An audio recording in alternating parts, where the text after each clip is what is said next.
ಈ ರೀತಿಯಾದಂಥ ಅಂದರೆ ಸ್ವಲ್ಪ ಉದ್ದ ಇರುವಂತಹ ಕುಚ್ಚು ನಾವು ಯಾವಾಗ ಹಾಕ್ತೀವ ಆವಾಗ ನೀವು ಸೀರೆಯನ್ನು ಫೋಲ್ಡ್ ಮಾಡಿ ನಿಮ್ಮ ಬೀರುವಲ್ಲಿ ಇಟ್ಟರೆ ಇದು ಮಡ್ಚಿಕೊಳ್ಳುವಂತಹ ಚಾನ್ಸಸ್ ಇರ್ತದೆ ಮತ್ತು ಅದು ಚೆಂದ ಕಾಣಿಸೋದಿಲ್ಲ.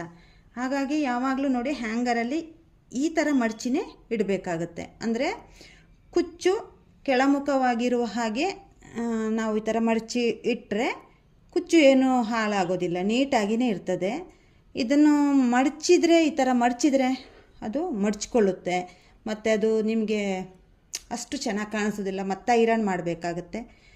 ನೀವು ಸೀರೆನ ಎಲ್ಲಾದರೂ ಫಂಕ್ಷನಿಗೆಲ್ಲ ವೇರ್ ಮಾಡಿದ ನಂತರ ಈ ಥರ ಮಡಚಿಟ್ರೆ ಕುಚ್ಚು ಯಾವಾಗಲೂ ನೀಟಾಗಿರ್ತದೆ. ಆಮೇಲೆ ನಿಮಗೆ ಕುಚ್ಚು ಕಟ್ಟಿದ ನಂತರ ಇಲ್ಲಿ ಏನಾದರೂ ರಿಂಕಲ್ಸ್ ಥರ ಬಂತು ಅಂತಂದರೆ ಐರನ್ ಮಾಡ್ಕೋಬೋದು. ನೀವು ಐರನ್ ಮಾಡ್ಕೊಳ್ಳುವಾಗಲಷ್ಟೇ ತುಂಬ ಹುಷಾರಾಗಿರಿ. ಸೀರೆನ ಎಲ್ಲಾದರೂ ಸುಟ್ಟು ಹೋಗುವಂಥ ಅಂದರೆ ಇಲ್ಲಿ ದಪ್ಪ ಇರುತ್ತೆ ಅಲ್ವಾ, ನೀವು ಐರನ್ನ ಈ ಎಡ್ಜಿಗೆ ಮಾಡಬೇಕು. ಇಲ್ಲಾದರೆ ಒಂದು ಈ ಸಿಲ್ಕ್ ಸೀರೆಗಳಿಗೆಲ್ಲ ಐರನ್ ಮಾಡುವಾಗ ಇದರ ಮೇಲ್ಗಡೆ ಒಂದು ಪೇಪರು ಅಥವಾ ತೆಳುವಾದಂತಹ ಬಟ್ಟೆ ಇಟ್ಟು ಐರನ್ ಮಾಡಿದರೆ ನಿಮಗೆ ಸೇಫ್ ಆಗಿರ್ತದೆ. ಎಷ್ಟೋ ಸಲ ನಾವು ಐರನ್ ಮಾಡುವಾಗ ಬಟ್ಟೆನ ಸುಟ್ಟಾಕ್ಬಿಡ್ತೀವಿ, ಯಾಕಂದರೆ ಕೆಲವೊಂದು ಬಟ್ಟೆಗೆ ಬಿಸಿ ಬೇಗ ತಾಗ್ತದೆ. ಹಾಗಾಗಿ ನೋಡಿ ಇದೊಂದು ಈ ಥರ ಯಾವಾಗಲೂ ಅಷ್ಟೇ ಕುಚ್ಚನ್ನು ನೀವು ಈ ಥರ ಹ್ಯಾಂಗರಲ್ಲಿ ಇಟ್ಟರೆ ಚೆನ್ನಾಗಿ ಕಾಣಿಸ್ತದೆ ಮತ್ತು ಕುಚ್ಚು ನೀಟಾಗಿರ್ತದೆ.